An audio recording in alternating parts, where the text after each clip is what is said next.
Thanks for waking up with us. It is 5:43 here on your Friday morning. Let's get to KIMT Storm Team 3 meteorologist Sean McAday. And we had very warm temperatures yesterday. How is today going to compare? Today is similar, not quite as warm in a high temperature, but the low temperature right now, we're above freezing. Okay, and we talk about climate change. I show this a lot during these big warm-ups that we keep having, but this is a pretty big one. The climate shift index this morning showing that these temperatures we're experiencing right now, these low temperatures above freezing, are 3 to 4 times for our viewing area more likely with climate change. You're like, well, how does that make sense? Well, here's the thing. It's just adding a little bit of extra heat underneath everything. Yes, we have a jet stream which is conducive to this. Yes, we have El Nino, which makes that jet stream more likely to do this.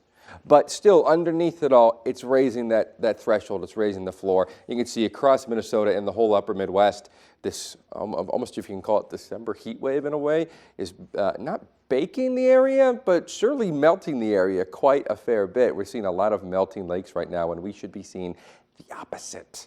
Here's that jet stream right now. You can see it's very slow overhead. Most of the action is to our west and to our east. We're kind of in this bubble in the jet stream, which is just allowing the warm air to just accumulate and kind of really filter in out of the south the whole time. That's what's happening right now. You can see it on the radar. Winds flowing out of the south currently, out of Omaha.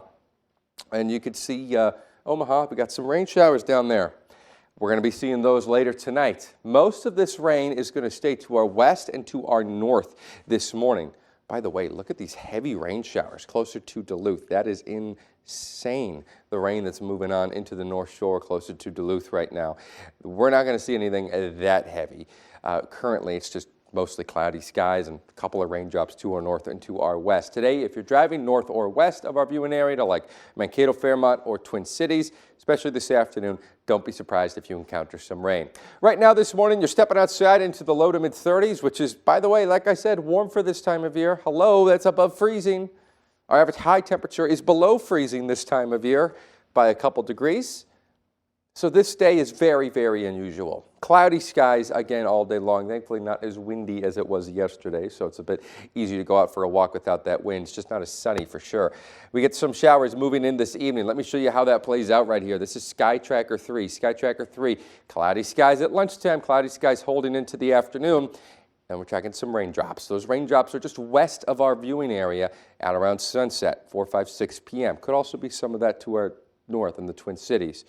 Here's 8 p.m. Rain's moving in big time. I-35, still 40 degrees, still above freezing, but now the rain's finally pushing in. By lunchtime, most of us, barring maybe like Decorah, Fillmore County, have seen the rain, and that rain continues to filter through our whole viewing area. Through the whole morning tomorrow, it clears out after lunchtime tomorrow. How much rain are we seeing? Here's a look at one of our computer models. Most of us probably seen about 1/4 of an inch, give or take, but there are a couple, like Albert Lee, Owatonna, Steele County.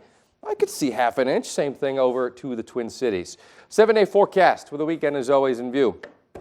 Yeah, so it's warm, you know, Annalise, just not really feeling like December. This is a very, very November and even in some ways October-like forecast. I would say it's like early November is what the weather we're having, which it's just unusual. What happens next? Do we get any snow anytime soon? Maybe a couple snowflakes tomorrow morning, but I don't really think there's any impacts there. At least the good news is that if you're doing any holiday travel next week, it's looking pretty good. Exactly, yeah. Things are looking good, at least for the start of the Christmas holiday break.